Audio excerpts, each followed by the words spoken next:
how to tie a decorative eye splice. And this one was actually taken from the Splicing Handbook, rather old book by Barbara Merry.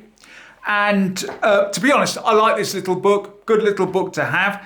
And okay, this is a decorative eye splice, and some yachties out there will be shouting, not on my vessel, etc. However, even if you make this decorative eye splice, because of the actual way that it's spliced, it is still as strong as a normal splice according to the book. The other thing you'll notice in this is that I've actually tapered this one just to make it look a little bit smarter, etc. And in my particular case, this is going to be used as a dog lead. Now, the things to consider is this: when you are creating your eye splice, the first thing to consider is it has to fit around the object that you want to tie it to. How obvious was that? The second thing is that this angle in here should not be greater than 30 degrees. Otherwise, you are reducing the integrity of the actual splice itself. You're putting too many stresses on it.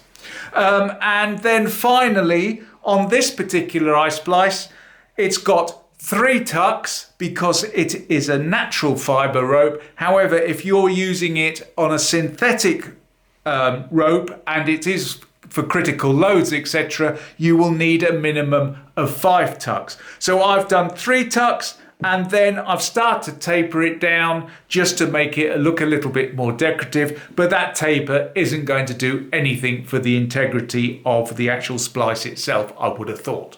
Okay, so anyway, let's get on, let's get knotting, and let's create ourselves a decorative eye splice. So in preparation for this eye splice, I have done the following. First of all, I have marked my rope at these 2 points here with constrictor knots, and basically what they are doing is marking the size of the loop that I want my decorative eye splice to be. And in my particular case, I want this loop big enough for me to put my hand in, because I'm going to plan on making this into a decorative dog lead. The next thing I've done is, if we take our rope through, we keep going.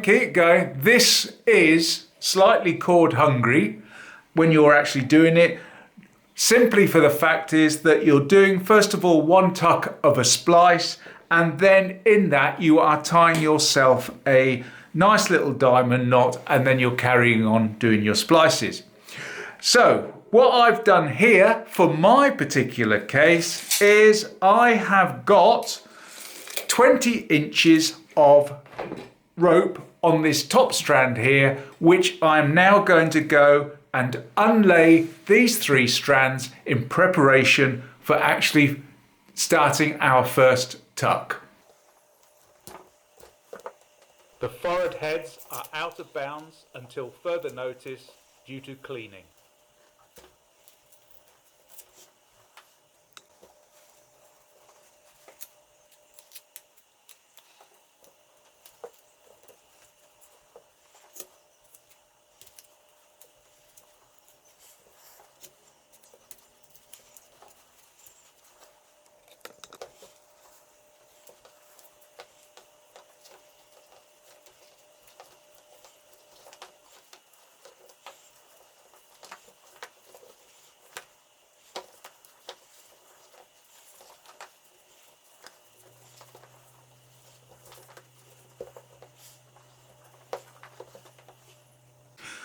I've prepared my rope and just move that up a bit so it's easier to see. And you can see here now, where I've unlaid my rope on the left-hand side, what you're ideally looking for is a top middle strand, a bottom right, and a bottom left.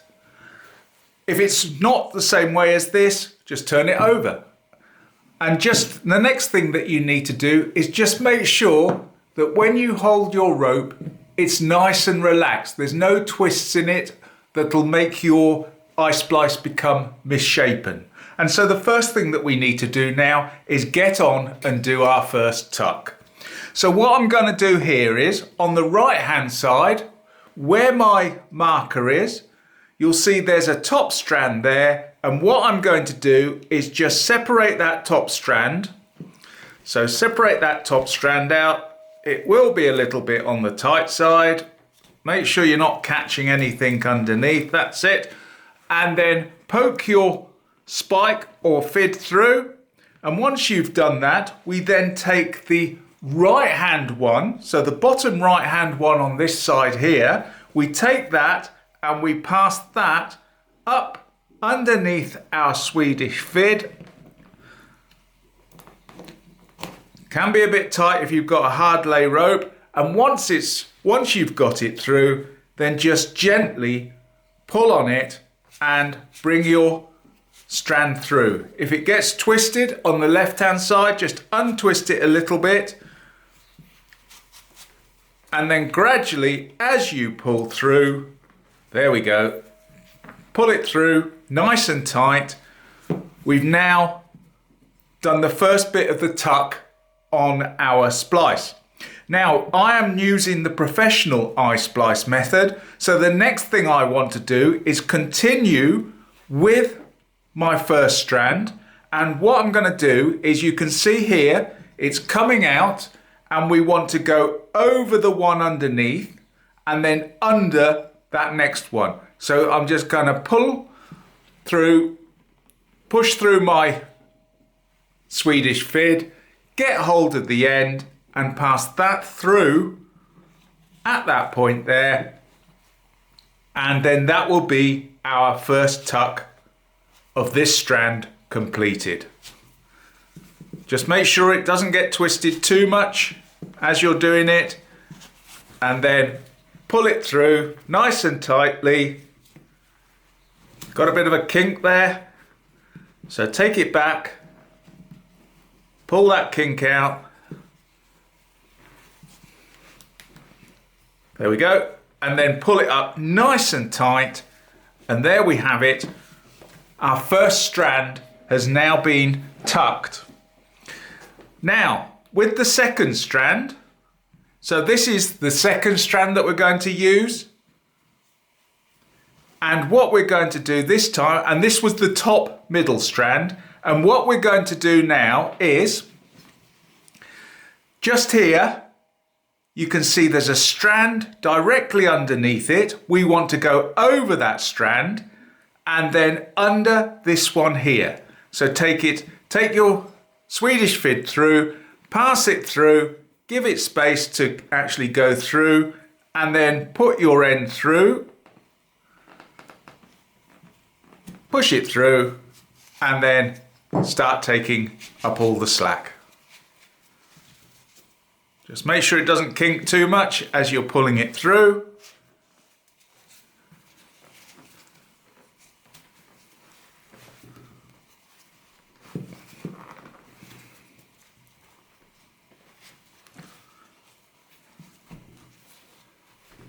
Can be a bit tricky, and then just pull it through nice and tight, and I'm gonna extra tug there, that's it. And now we've pulled that through. And what you want to do is just go around and pull them both up in turn, just to make sure that it's nice and tight where the two ropes meet. So we've done the first tuck for these two. So what we've got to do now is do the tuck for this one remaining one. And so what I'm going to do is turn my rope over and bring that to the right hand side.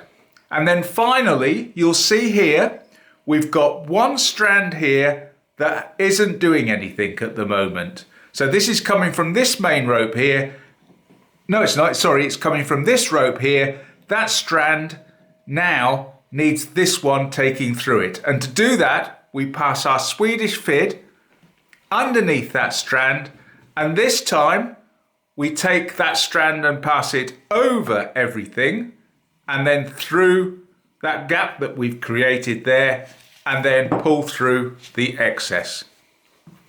Just keep pulling it through. Get that twist out of it. It does have a tendency to want to twist up a bit. Pull it through, and then there we have it. Just make sure and keep it twisted nicely, because we want it to look really smart and really neat.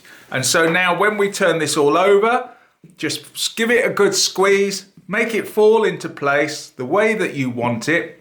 And what we're looking for now is that if we put a straight line across here, all 3 strands are coming out at the same point on our splice.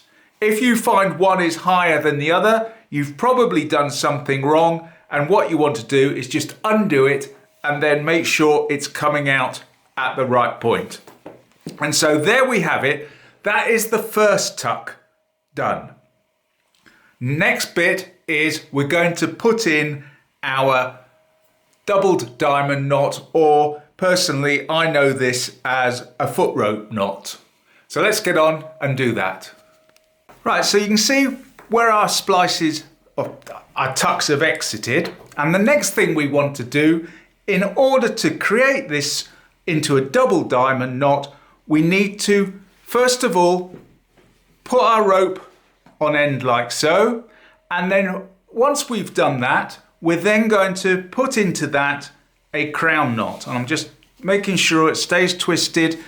Take your time with this. Don't rush it like I'm doing. Take your time and you'll end up with a beautiful diamond knot at the end of it.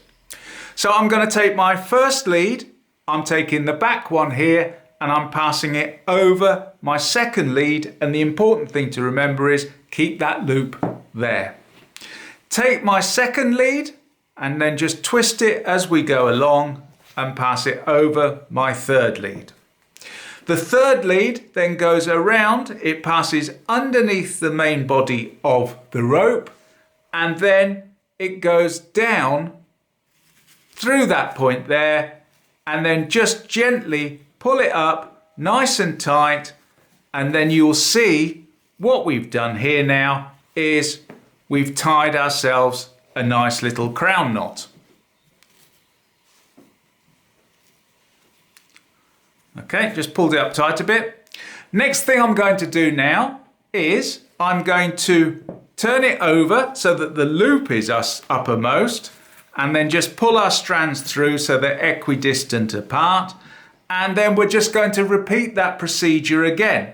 So I'm taking the one nearest me and I'm passing it over that second one there. And remember to keep that loop at that point there. Take the second one and pass it over the third one.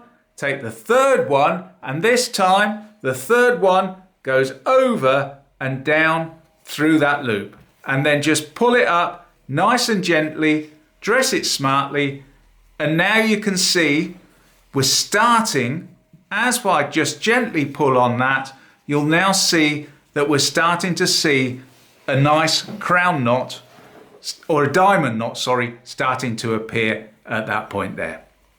Okay, so now that we've done that, the next thing that I want to do is, so basically you can now see where these are coming out.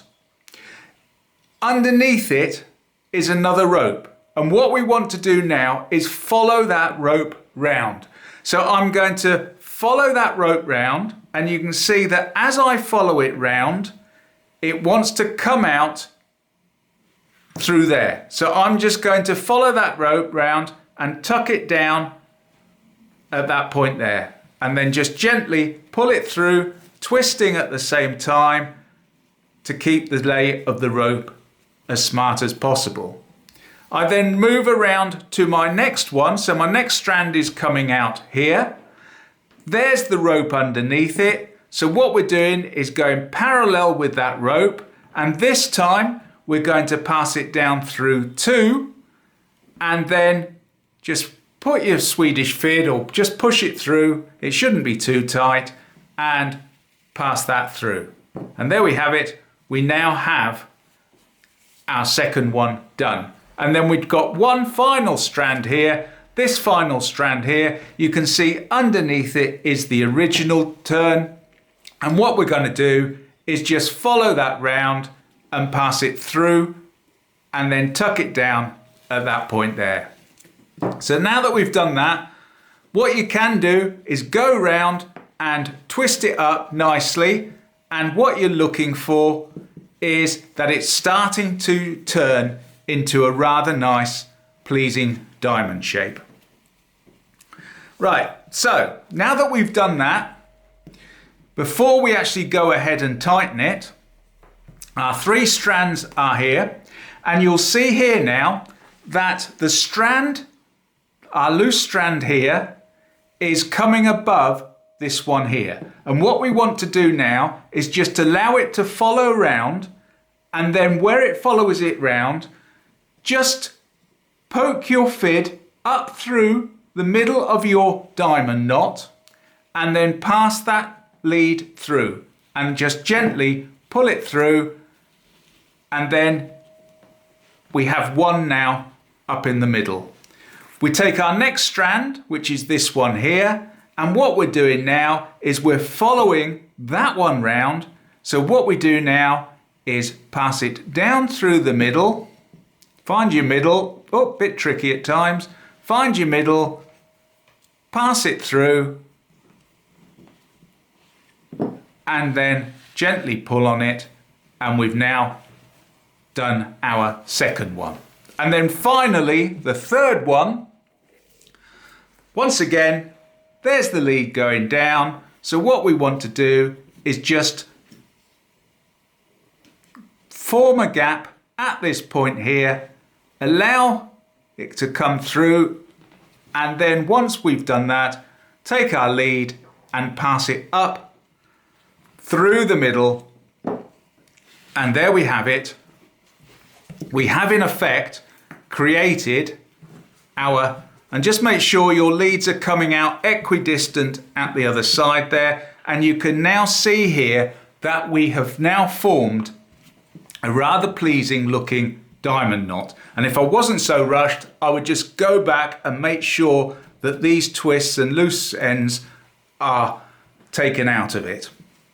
So, now that we've done that, the next thing you want to do is you want to go round with your marlin spike and basically take out all of the slack. So in other words, just go round, and wherever you see a bit of slack, start taking it out until you've got yourself a really nice, firm knot has appeared at this point here. So I'm going to go round and just make sure that it's all nice and tight and dress smartly.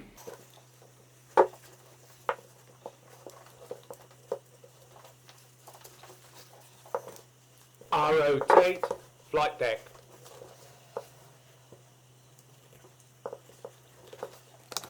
And there you have it. I've gone round, I've tightened it up, it's nice and firm to the grip, and you can see now here at this point we've got ourselves a very pleasing diamond knot has appeared. Okay, if you feel as though there's still a little bit of give in it, just go round and pull it up and just make sure that it is nice and tight as you are pulling it up.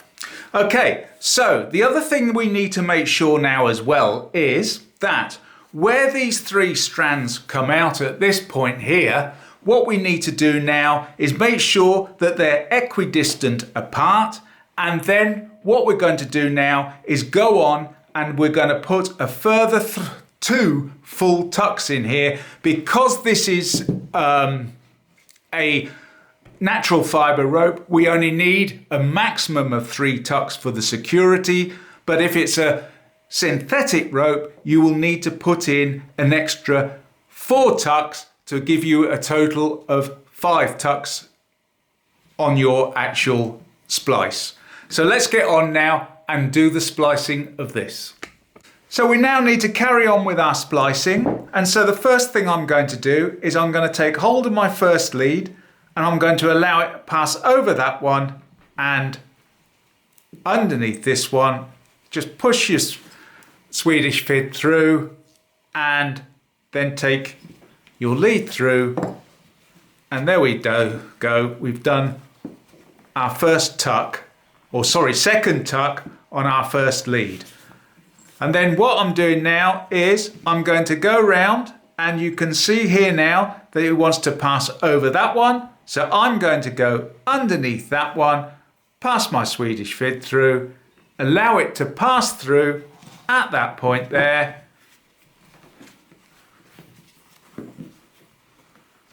Oh, twist. There we go. Twist is out of it. And then the final one, it wants to pass over that one, underneath this one here, and bring it through. And there we have it. Twist your rope so that it's nice and even. And then what we're looking for again here is if we draw or imagine a straight line across here, our leads need to be protruding through there on that plane in a straight line. If they're not coming through on the straight line, you've probably done something wrong. And just go around, twist them, take out any slack that's in them. And then now what we can do with this particular rope is we can do our third tuck. So with our third tuck, we're going to pass it over one, under one. So if we go to this one here and punch a hole through, take my lead through and pull it out, and then just let it twist it as it's going, because you want to get some of that twist out of it just to make it look a bit dress it smartly, as they say. Dress it smartly. That's another one done. So this one wants to go over and then under this one here.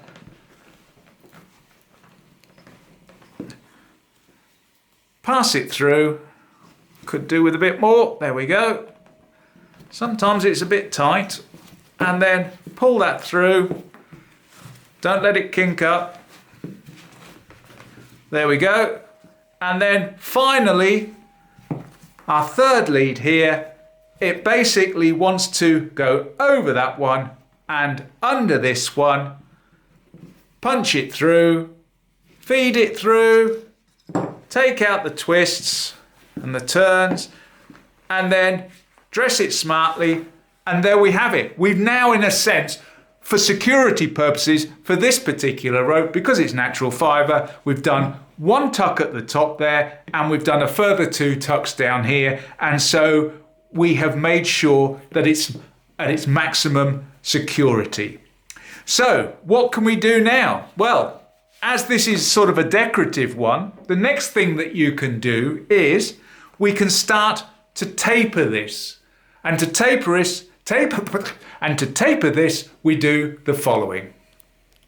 So before we actually start the tapering, what I'm going to do is I'm going to cut off the ends of my strands. And let me introduce you to my new friend. And this brings up some questions as well. These are electrician scissors. And to be honest, they are very, very sharp and excellent tools for snipping, cutting into rope, etc. But the question is, first of all, why does an electrician need scissors? And secondly, why even let an electrician loose with scissors? Bit dangerous in my opinion. Anyway, let's get on and actually take out the... Look how easy that cuts. Absolutely fantastic bits of kit. I don't know what make they are. It says CK on them, whatever CK is. But to be honest, they're absolutely superb. So I have now cut off my taped ends of my strands. And what we're going to do now is just basically allow the strands to unlay a little bit. And what we're going to do from this point here is cut out about 25% of the strands. So we're taking out a quarter. So what I'm going to do now is just unravel it a bit and take out approximately a quarter and just let it come undone. And there we go, approximately a quarter there. And what I'm going to do is just cut that nice and flush at that point there. And then once I've done that, I'm then going to splice that one in So we're going to go over one and then under one there. Keep the twist in it as much as you can, because obviously you still want it looking nice and neat. It gets a bit fiddly.